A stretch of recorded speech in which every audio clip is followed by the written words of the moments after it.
ശ്രീ കാശി വിശ്വനാഥ കോവിൽ തെങ്കാശി. തമിഴ്നാട്ടിലെ തെങ്കാശി ജില്ലയിലാണ് തെങ്കാശി വിശ്വനാഥ ക്ഷേത്രം. കാശി വിശ്വനാഥർ എന്ന നാമത്തിൽ ശിവനും ഉലക അമ്മൻ എന്ന പേരിൽ പാർവതിയുമാണ് പ്രധാന പ്രതിഷ്ഠ. 13-ാം നൂറ്റാണ്ടിൽ പാണ്ഡ്യ രാജാവായ പരാക്രമ പാണ്ഡ്യനാണ് ക്ഷേത്രം പണിതത്. പൊതുവെ ശിവഭക്തരായിരുന്നു പാണ്ഡ്യ രാജാക്കന്മാർ. പരാക്രമ പാണ്ഡ്യൻ ഒരിക്കൽ പരിവാര സമേതം വിശ്വനാഥ ദർശനത്തിനായി കാശിയിൽ പുറപ്പെട്ടു. കുറച്ചു ദിവസത്തെ യാത്രയ്ക്ക് ശേഷം രാജാവിന് രാത്രിയിൽ ഒരു സ്വപ്ന ദർശനമുണ്ടായി. ഭഗവാൻ സ്വപ്നത്തിൽ രാജാവിനോട് എഴുന്നേറ്റ് തൻ്റെ മുറിയിൽ കാണുന്ന ഉറുമ്പിനെ വീക്ഷിക്കുവാനും അതിനെ പിന്തുടരാനും ആവശ്യപ്പെട്ടു.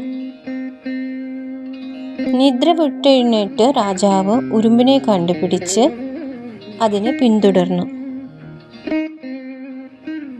ഉറുമ്പ് നടന്ന് ഒരു കൂട്ടം ഉറുമ്പുകളുമായി കൂടിച്ചേർന്ന് വലിയൊരു ഘോഷയാത്രയായി നടന്നു തുടങ്ങി. ഒടുവിൽ ചിറ്റാര നദിയുടെ തീരത്ത് ഒരു ചെമ്പകവനം കാണുകയും അതിന് സമീപത്ത് വിശിഷ്ടമായ ശിവലിംഗം കാണുകയും ചെയ്തു. കാശി വിശ്വനാഥർ തന്നെയാണ് തനിക്ക് ദർശനം നൽകിയതെന്ന് മനസ്സിലാക്കിയ രാജാവ് ആ ചെമ്പകവനത്തിൽ തന്നെ ഒരു ക്ഷേത്രം പണിതു. തെക്കൻ കാശി എന്ന തെങ്കാശി വിശ്വനാഥ ക്ഷേത്രത്തിന്റെ ഐതിഹ്യം ഇങ്ങനെയാണ്. ക്ഷേത്രത്തിന്റെ ഏറ്റവും വലിയ ആകർഷണം ഇവിടുത്തെ രാജഗോപുരം തന്നെയാണ്.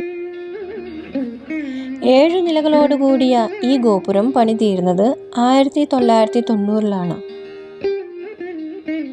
അകത്ത് കൽ തൂണുകളിൽ ഊർധ്വനടനമാടുന്ന നടരാജൻ, ഭദ്രകാളി, കാമദേവൻ, രതീദേവി മുതലായ ശില്പങ്ങൾ കാണാം.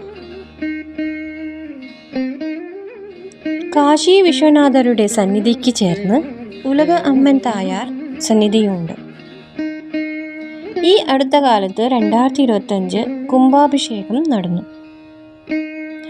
താമസിക്കാനും ഭക്ഷണത്തിനും അത്യാവശ്യം സൗകര്യങ്ങൾ ക്ഷേത്രത്തിന് ചേർന്ന് തന്നെയുണ്ട്. കൊല്ലത്ത് നിന്ന് ഇടയ്ക്ക് തെങ്കാശി ബസ്സുകളും ഉണ്ട്. കൊല്ലം മധുര, കൊല്ലം തിരുനെൽവേലി ട്രെയിനുകളിൽ കയറിയാൽ തെങ്കാശിയിൽ എത്താം. വീണ്ടും അടുത്ത വീഡിയോയിൽ കാണാം. നന്ദി.